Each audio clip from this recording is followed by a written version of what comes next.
Hey guys, I want to thank you for coming to my Zoom meeting tonight. Oh wait, sorry, wrong video.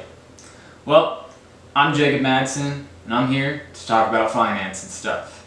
And today, I want to discuss net worth.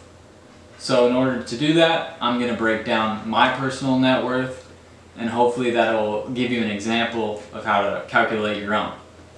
So, to start off, you need to look at our assets, which are going to be our investments, cash, 401k, etc. Compare that with our liabilities, which are your loans, your mortgage, that $50 you owe your Uncle Dave, and you add those together to figure out your total net worth. So I always like to start with assets, the positive side of the equation. So I'd like to start with cash, of course. Let's check my wallet.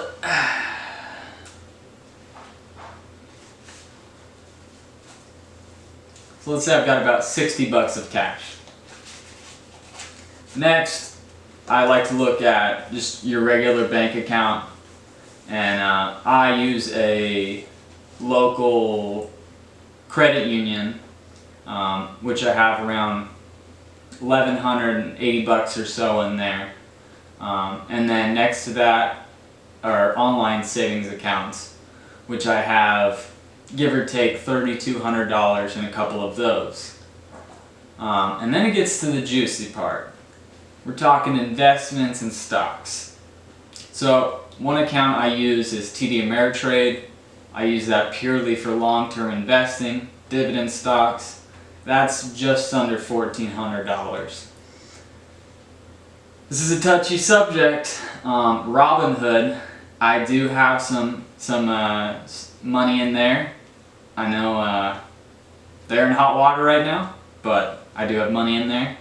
I think it's around $350 or so in short-term options.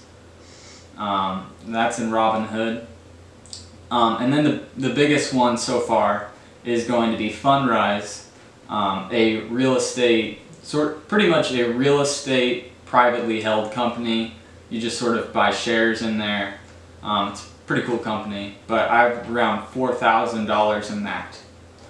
Disclaimer, some people, when they look at their net worth, like to include cars or extra expensive valuables. I personally don't, just because, well, my car wouldn't add that much value to my total net worth. It would, but I don't really see the point in it, personally. But of course, if you had a $100,000 paid off Tesla, then yeah, I could understand adding that to your net worth. Next, let's take a look at liabilities.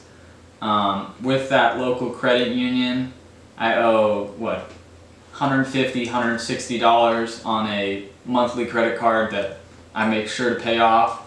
I'm sorry, Dave Ramsey, but I do. I'm breaking the rules. Sorry. And actually, the only other loan or liability that I have is through PayPal. They have 0% interest. I know you shouldn't do it, but I do. I took out about a $1,000 loan for this big snake tank that it's taken about 4 months to get here. We're on about month 3, so fingers crossed it comes in February. We'll see what happens.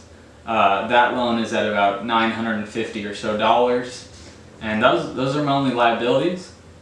So if we add up all our assets, comes out to about $10,200, give or take probably $100. So that would be your positive number. And liabilities came out to about $1,100 or so that I owe, that being a negative number. You add those together, the positive versus the negative. My total net worth is about $9,100. Not bad considering I'm a 24-year-old. I wish it was higher, of course. Who doesn't? But that's it for the video. I hope that this helps you going forward calculating your net worth. Maybe it gets you thinking about investing and looking at your personal finance. If you enjoyed this video, please give it a like and subscribe. See you guys in the next one.